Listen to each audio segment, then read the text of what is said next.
Comparative exams का जब result आता है और उसमें जब इंग्लिश ऐसे को देखा जाता है तो बेख्तियार ये मिसरा जुबान पर आ जाता है।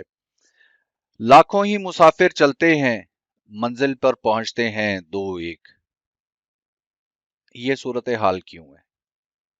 ये सूरत हाल इसलिए है कि मुकम्मल तौर पर हमें क्लैरिटी हासिल ही नहीं होती कि इंग्लिश ऐसे है क्या चीज, और फिर कंपैरेटिव एग्जाम में इंग्लिश ऐसे क्या चीज है। Let's have a look at that. English essay, इसकी डेफिनेशन कुछ इस तरह से बनेगी: an essay is your knowledge and reflection on a given topic. Your knowledge and your reflections, your ideas and your thoughts on a given topic. चलिए, यहां तक तो ये एक जनरल डेफिनेशन होगी। अब हम देखते हैं कि कंपेटिटिव एग्जाम्स के लिहाज से एग्जामिनर ने इसको किस तरह से सेट किया हुआ है। फर्दर रिफाइन करते हैं तो हमारे सामने आता है कि इट इज एन एकेडमिक ऐसे, academic essay on a given topic in which you present your knowledge and reflections clearly, concisely and effectively. अब ये कुछ कंडीशंस बन गई कि एकेडमिक ऐसे है। What do we mean by academic essay? इसका मतलब ये है कि ये फॉर्मल लैंग्वेज में लिखा जाएगा। हम किसी तरह से भी कैजुअल नहीं हो सकते। लैंग्वेज एंड कंटेंट किसी भी लेवल के ऊपर, किसी एक वर्ड से लेके, फ्रेज से लेके, सेंटेंस से लेके, पैराग्राफ तक, और थ्रू आउट द ऐसे हम कहीं भी इनफॉर्मल नहीं हो सकते। देन करेक्ट ग्रामर, बिल्कुल ठीक ग्रामर होनी चाहिए। और एकेडमिक ऐसे के लिए हमारे पास मॉडर्न यूजेज होना चाहिए। शेक्सपियरियन इंग्लिश नहीं लिखनी हमने, जो आज की मॉडर्न यूजेज है हमने वो लिखना है। एकेडमिक ऐसे को समझ लेने के बाद हम आते हैं कि नॉलेज उसने कहा है योर नॉलेज। आपने जो कुछ स्टडी किया हुआ है उस टॉपिक के ऊपर, वो नॉलेज किस तरह का होना चाहिए? वो रेलिवेंट होना चाहिए, राइट ऑन द टारगेट। जो आपको टॉपिक दिया गया है उस टॉपिक के ऊपर बात करें। देन वो नॉलेज कैसा होना चाहिए? अपडेटेड, फ्रेश नॉलेज होना चाहिए। इस वक्त तक जो हैपनिंग्स हो चुकी हुई हैं वो सारी की सारी आपने प्रेजेंट करनी है। देन कंप्रीहेंसिव नॉलेज होना चाहिए। ये नहीं कि एक स्टीरियोटाइप सिंगल डायरेक्शन में ऐसे लिख दिया।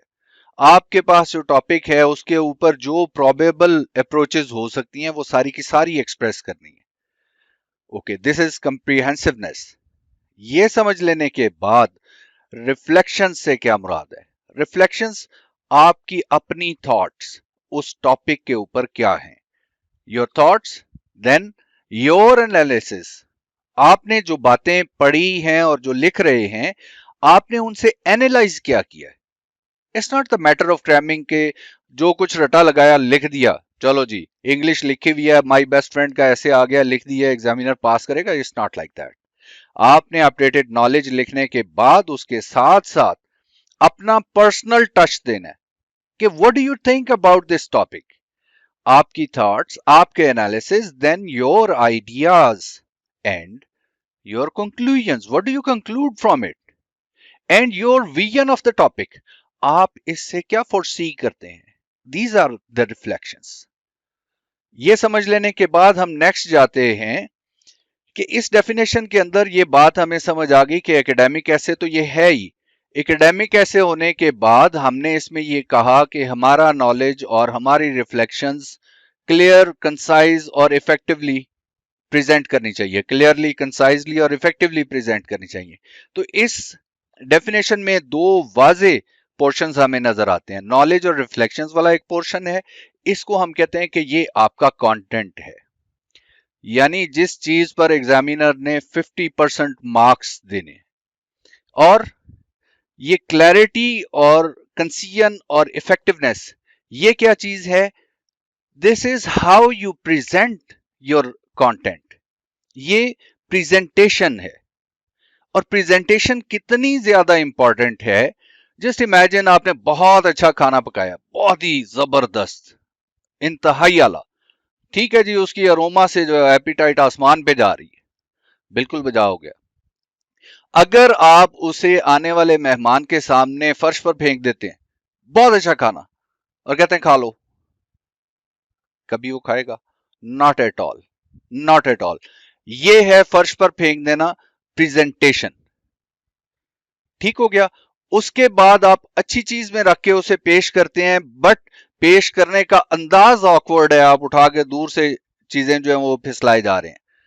This is presentation, wrong presentation. तो प्रेजेंटेशन बड़ी फॉर्मल होनी चाहिए, बहुत ही फॉर्मल होनी चाहिए, राइट? तो अभी तक हमने ये देखा है कि कंटेंट और उसकी प्रेजेंटेशन। अब प्रेजेंटेशन का मामला, इसमें हमने एक और एस्पेक्ट भी देखना है कि अगर आपकी प्रेजेंटेशन हाईली रिफाइंड है, तो फिर उसके बाद में अगर आपके पास कंटेंट ही अच्छा नहीं है, तो आप बहुत सलीके से पेश करते हैं बट अंदर से बर्तन खाली है, या बर्तन के अंदर कंटेंट जो है, जो खाना पकाया हुआ, वो बड़ा ही ऑकवर्ड किस्म का है, ना पसंदीदा है, ठीक है, हाफ बेक्ड है, वॉट एवर जो भी है, तो भी कुछ नहीं मिलना।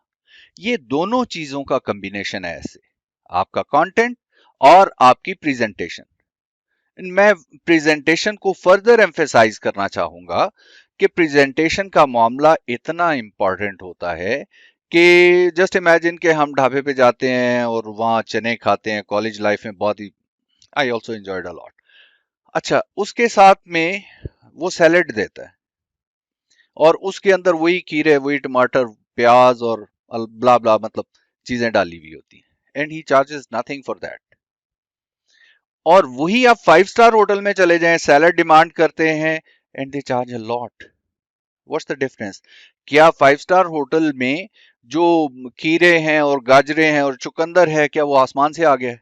No, not at all. वो खीरा, गाजर, टमाटर, वो सारा कुछ वही है जो ढाबे वाले ने आपको दिया था। फर्क क्या है? फर्क है प्रेजेंटेशन का। So this is the importance of presentation. अपना नॉलेज यानी कंटेंट वो बहुत अच्छा रखें और प्रेजेंटेशन भी बहुत अच्छी करें। Will learn later in upcoming videos के अंदर, ये सारी बातें सीखेंगे कि कंटेंट वो किस तरह से हमने अरेंज करना है, और उसके बाद उसकी प्रेजेंटेशन के लिए क्या क्या क्या क्या फॉर्मल रूल्स हैं जिनके मुताबिक हमने चीजों को प्रेजेंट करना है। अब आ जाती है बात कि हमने सो फार ये देख लिया, बड़ी अच्छी तरह से सीख लिया, and I think we should say हो रहे, हमें पता चल गया ऐसे क्या है, और लिखने के लिए चल पड़े।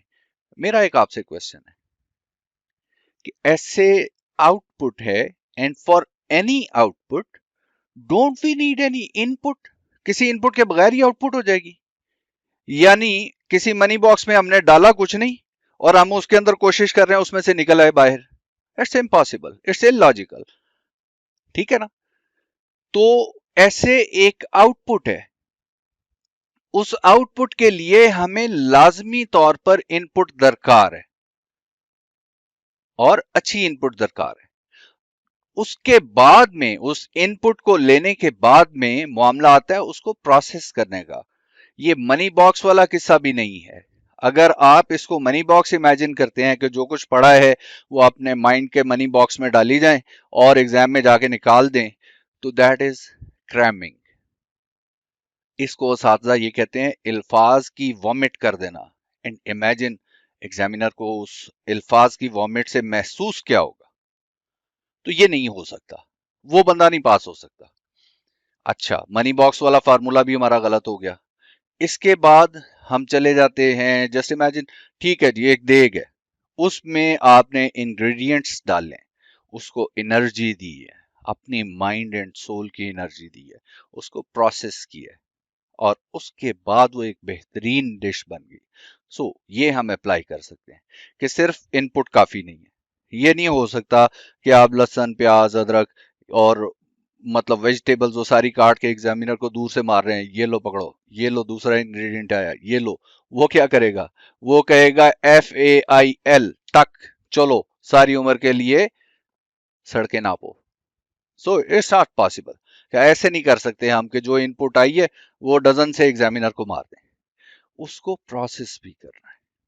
बट दिस इज मैटर जो बाद का कंसर्न है हमारा, प्रोसेस करने वाला। सबसे पहला कंसर्न तो हमारा ये है कि हमने इनपुट कैसे लेनी है। इनपुट के लिए हमें बहुत ज्यादा केयरफुल होना पड़ता है। हम हातिबुल लैल नहीं बन सकते।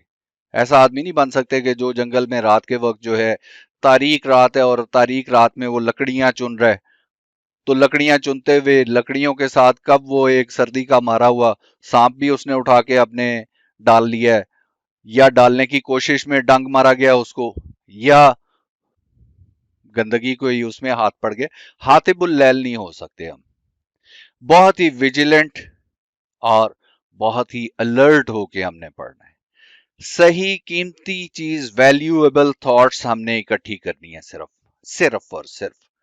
ठीक हो गया। सो बड़े विजिलेंट होने की जरूरत है। एक तो ये बात होगी कि इनपुट हमने किस तरह से लेनी है। अब उसके विजिलेंट होने के साथ साथ हमारे पास इनपुट के सोर्सेज क्या हैं, क्योंकि इनपुट ठीक होगी तो ही हम उसको प्रोसेस करेंगे और तो ही हमारे पास आउटपुट अच्छी होगी। तो इनपुट के लिए हमारे पास सोर्सेज क्या हैं? हमारे पास सोर्सेज हैं जनाब, हमारी अपनी life. Through out the life हमने क्या कुछ पढ़ा है, क्या कुछ सीखा है, क्या कुछ ऑब्जर्व किया है।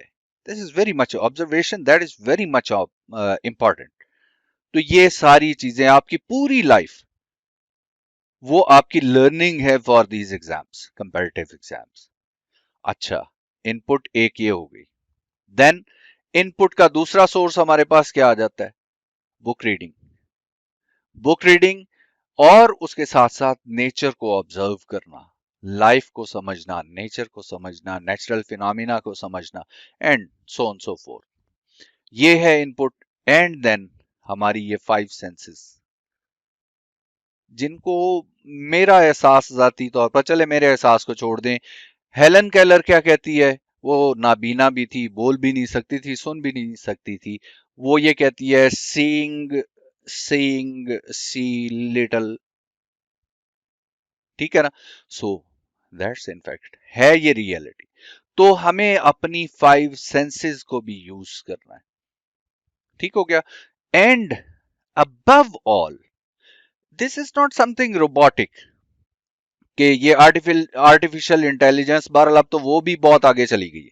ठीक है, ये वो मसला नहीं है कि आप रोबोटिक होके चीजों को कलेक्ट करते चले जाते हैं और किसी, कह लीजिए वो क्या कहते हैं, एक प्रोग्रामिंग के तहत आप उसको प्रोसेस करते हैं एंड रिजल्ट दे देते हैं। It's not so. ये जो परसीव करते हैं आप अपनी 5 सेंसेस से, जिसमें आप रीडिंग भी करते हैं, जिसमें आप लिसनिंग भी करते हैं, ये सारा कुछ, इस सारी चीजों के ऊपर जो चीज डोमिनेट करती है, that is your pretty sweet heart. मैं ये नहीं कह रहा हूं sweet sweet heart, your your heart, आपका अपना दिल, कि आप उस सारे कंटेंट के साथ प्यार करते हैं और उसको निखारते हैं, उसको समझते हैं, उसको फील करते हैं और फील करने के बाद एक्सप्रेस करते हैं। सो ये रिसोर्सेज हैं हमारे पास इनपुट के लिए। अभी मैं प्रोसेसिंग नहीं डिस्कस कर रहा और इनफैक्ट मैं इनपुट भी नहीं डिस्कस कर रहा। मैंने सिर्फ आपको बताया है कि इनपुट हमें चाहिए और ये सोर्सेज हैं हमारे पास इनपुट के लिए। अब इनपुट में दो चीजें आ जाती हैं बहुत ही मेजर। एक है लिसनिंग, आप ऑडियो बुक्स वगैरह सुनते हैं, ठीक है, और दूसरा बुक रीडिंग। बुक रीडिंग एक स्किल है और इस स्किल के ऊपर और इसी स्किल के ऊपर ही हमारी नेक्स्ट वीडियो होगी। उसको देखने के लिए आप डिस्क्रिप्शन में दिए हुए लिंक को क्लिक करें या हमारी वेबसाइट विजिट करें jamalacademy.com। Thank you very much.